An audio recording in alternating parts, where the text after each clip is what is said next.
Urban Meyer said that NIL is a form of cheating and that it's not the way it was intended to be when NIL first became a thing.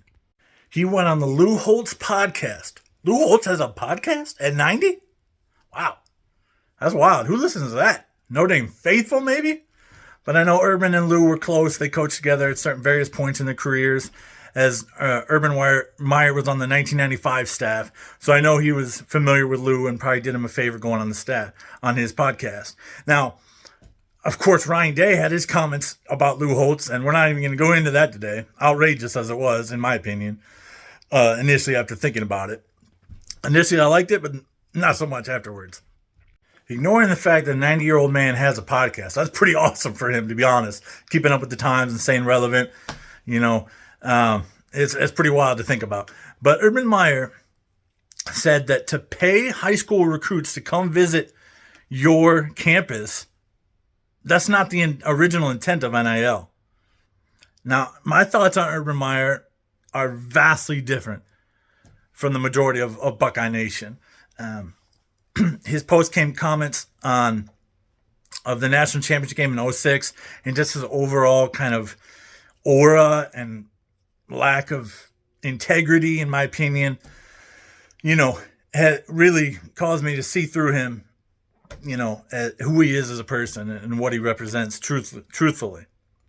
Respect for what he did for the Ohio State Buckeye football program, but he will never compare to Jim Tressel in my mind. Never. In terms of integrity, in terms of character, leadership traits, molding young men. Urban Meyer, in my opinion, cannot compete with Jim Tressel. And I believe Ryan Day often cares a lot about young men as well with his mental health initiative that he's tackled here at Ohio State. My thoughts on Urban Meyer aside, let's dig into what he said and the meat of what he had to say. The whole intent of NIL, according to Urban Meyer and according to most, fans, was to capitalize on the name, image, and likeness as a veteran player, not to pay recruits to visit Archman. That's not what it was meant for. Recruits are getting paid to come just for campus visits. You're going to have to promise me a certain amount just to come to your campus. That's ridiculous. You don't know if high school recruits are going to pan out ever. Recruiting is not an exact science. It's just not. Ohio State has had innumerable 3-stars become legends. James Laurinaitis, Darren Lee, Malcolm Jenkins, other guys I'm blanking on right now. But that was not the original intent for NIL. It's to profit off your name, image, and likeness once you become a star in college. If you become a star. It's gotten so far out of control. It's gotten so out of hand. And Urban Meyer, and Nick Saban have really come against it, the older coaches. I personally believe it's driving a lot of the older mindset coaches away from the sport.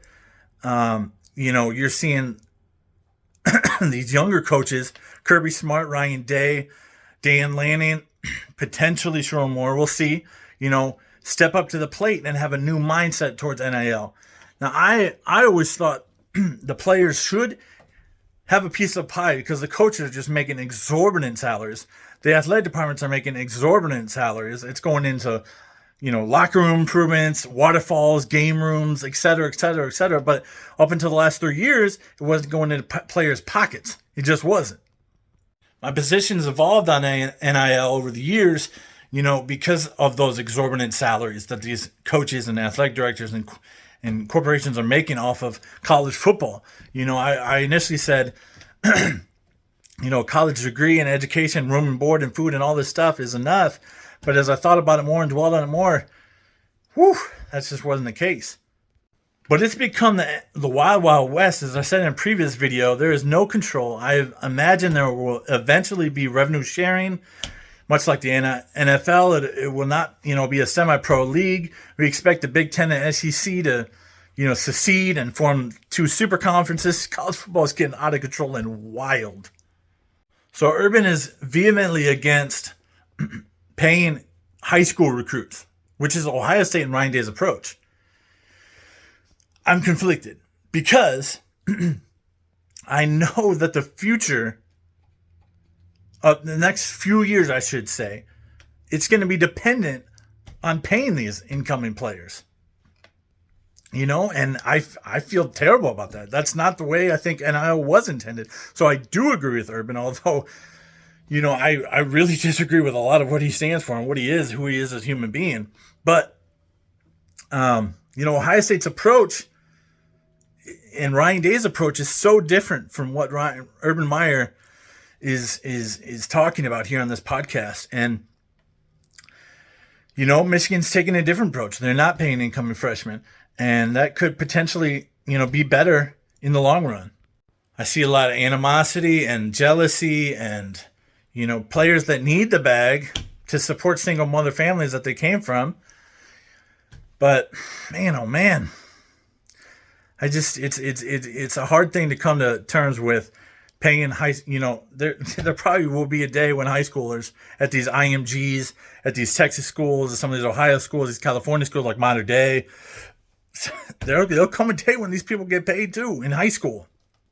So there really needs to be regulation soon. I don't see it coming to an end anytime soon. I don't see that happening, before 2030 at least. The NCAA is a feckless organization. They don't have any control or power. And realistically, they're not going to be the ones to do this. It's going to have to come from something else. In order to keep up, you have to pay these high schoolers. They're coming in. They actually commit to your team. Pay for a visit, ridiculous.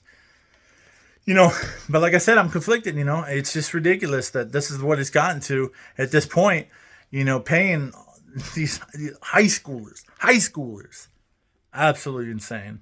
So whose approach do you agree with more? Are you on the Dabo Sharon Moore side, or are you on the Kirby Smart kind of Ryan Day side? Do you agree with Urban Meyer, what he said? What are your thoughts on this? Leave your comments down below. We'd love to hear from you. Checking in. Don't forget to tune in tomorrow for the live stream at 8:30. We'll be live at 8:30 here on YouTube. All right, we'll see you then. Go Bucks and God bless.